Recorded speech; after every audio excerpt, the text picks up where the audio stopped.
আসসালামু আলাইকুম। কেমন আছেন সবাই? আশা করি আল্লাহর রহমতে সবাই ভালো আছেন। আমরাও আল্লাহর রহমতে ভালো আছি। আমি একটি ডেইলি কুকিং রান্না নিয়ে হাজির হলাম আজ আপনাদের মাঝে। আমরা এখানে একটা মাছের ঝোল আর এটা সবজির রেসিপি ঢেঁড়স, চিংড়ি ঢেঁড়সের একটা স্পেশাল ভাজি শেয়ার করব আজ আপনাদের মাঝে। এখানে আমি প্যানে পরিমাণ মতো তেল নিয়ে নিলাম, সরিষার তেল। আমি ম্যাক্সিমাম বাসায় যখন রান্না করি সরিষার তেলটাই দেওয়ার চেষ্টা করি, কারণ আমরা সরিষার তেলটাই খাই বেশি। আমি এখানে 2টা পেঁয়াজ কুচি আর কিছু কাঁচামরিচ নিয়ে নিলাম।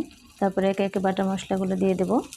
1 চামচ পেঁয়াজ বাটা, 1 চামচ রসুন বাটা ও 1 চামচ জিরা বাটা দিয়ে আমি মশলাটাকে একটু ভালো মতো পানি দিয়ে কষিয়ে তারপরে এখানে 1 চামচ হলুদ দিয়ে মশলাটাকে আর একটু ভালো করে কষাবো। এখানে আমি শুকনো মরিচের গুঁড়ো দিলাম না, শুকনো মরিচের গুঁড়ো দিলে হয়তো আমাদের সবজির কালারটা নষ্ট হয়ে যাবে, তাই দিলাম না। এখানে পরিমাণ মতো লবণ দিয়ে আমি মশলাটাকে একটু ভালো করে কষাবো। মশলা কষানোটাই রান্নার সবচেয়ে মূল রেসিপি। এটা আপনি যত সুন্দর করে কষাবেন আপনার রান্নার স্বাদটা তত সুন্দর আসবে। মশলাটা যখন কষে উপরে তেল উঠে আসবে তখন সবজি হোক মাছ হোক আপনারা সেটা দেবেন।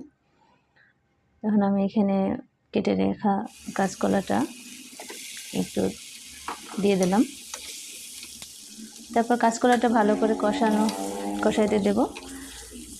মশলার মধ্যে ভালো করে নেড়ে চেড়ে আমরা ঢাকনা দিয়ে 5-7 মিনিট কাঁচকলাটাকে একটু কষিয়ে নেব।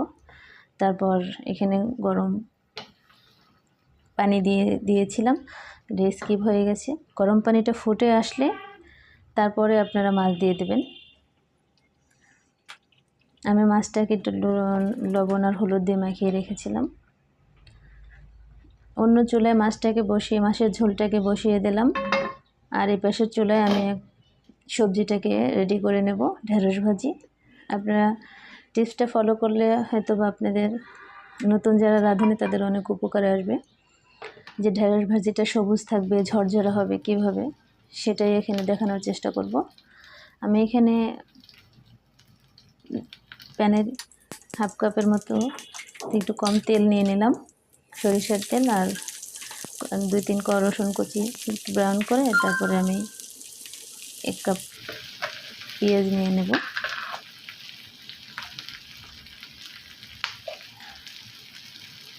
পেঁয়াজটা একটু লবণ দিয়ে 2-3 মিনিট একটু ভালো করে কষিয়ে নেব, যাতে একটু হালকা কষানো হয়, ভেজে নেব। আমি এখানে চিংড়ি মাছটাকে পেঁয়াজের পাশেই কষিয়ে নেব, আপনারা চাইলে আলাদা করে করতে পারেন। আমার পাশেই আমি করে নিলাম। চিংড়ি মাছ, একটু হলুদ, একটু লবণ, কাঁচামরিচ দিয়ে আমি মাছটাকে ভালো করে কষিয়ে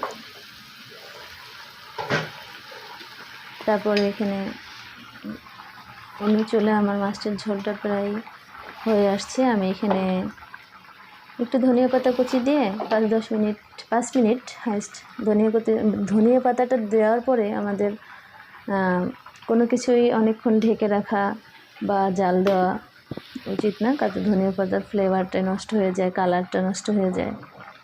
তাই আমি এখানে ধনিয়া পাতা দিয়ে 2-1 মিনিট ঢাকনা দিয়ে রেখে তারপরে চুলাটা বন্ধ করে দেব। আমি এখানে কেটে রাখা 500 গ্রাম ঢেঁড়স দিয়ে দিলাম। এখানে ফালি করা কিছু মরিচ আর স্বাদ মতো লবণ দিলাম। লবণ মরিচ এটা দুটোই আমি আগে দিয়েছিলাম কিছু, পরে আমি স্বাদটা বুঝে বা চেক করে তারপরে দিলাম। এখানে আমি সবুজ রাখার জন্য আমাদের একটু হাই হিটে ঢেঁড়সটা একটু প্রথমে হাই হিটে রান্না করতে হবে, যাতে ঢেঁড়সের কালারটা ভালো থাকে এবং ঝরঝরা হয়। তারপরে মিডিয়াম হিট দিয়ে দিতে হবে। লো হিটে কোনো সবজি রান্না করলে সেই সবজির কালার কিন্তু নষ্ট হয়ে যায়। দেখুন আমার ঢেঁড়সটা কত সবুজ আছে, এখন সিদ্ধ হয়ে গেছে ঢেঁড়সটা। আমি নামিয়ে নেব। পাশে আমি রাইস কুকারে ভাত বসিয়ে দিয়েছিলাম। আমি একটু বেশি করে পানি দিয়ে রাইস কুকারে ভাতটা বসাই। অনেকে আছে যে অথবা নিরাশ বসায়, যার যেরকম ভালো লাগে সে সেরকম করে রাইস কুকারে রান্না করে। আমি এরকম করে করতে পছন্দ করি, কারণ আমরা গ্রামের বাড়িতে যখন ভাত রান্না করছে আম্মু, সেটা তো মার ফেলে দিয়েছে, তাই আমরাও চেষ্টা করি সেই ভাতটাই আমাদের কাছে মজা লাগে। তবে মাঝে মাঝে যখন আমরা ভর্তা ভাত করি তখন আমরা নিরাশি করার চেষ্টা করি, সেটা বউ ভাত বা ভর্তা ভাত যেটাই হোক। আমি ডেলি যে কুকিংটা আপনাদের মাঝে রান্নাটা শেয়ার করলাম, আপনাদের যদি এখানে কোনো ভালো লাগা থাকে অবশ্যই আমাকে কমেন্টস করে জানাবেন। আর আমার ভিডিওটি ভালো লাগলে একটি লাইক দিয়ে দিতে পারেন। আর যারা আমার চ্যানেলটি সাবস্ক্রাইব করেছেন তাদের অসংখ্য ধন্যবাদ। আর যারা নতুন এখনও করেননি প্লিজ সাবস্ক্রাইব করে দেবেন, পাশে থাকবেন। সাবস্ক্রাইব করে দিলে হয়তো আপনি আমার ভিডিওগুলো দেখতে পারবেন। আমরা রান্না করার পরে হয়তো আমাদের অনেক রান্নাঘর পরিষ্কার করাটাও আমাদের একটা কাজের মধ্যে পড়ে। ভিডিওটি ভালো লাগলে বেশি বেশি করে কমেন্টস করবেন। আপনাদের কমেন্টস, আপনাদের পাশে থাকা আমাদের অনেক উৎসাহ বাড়ায়, কাজের গতি হয়তো বা বাড়িয়ে দেবে। সবাই ভালো থাকবেন, সুস্থ থাকবেন।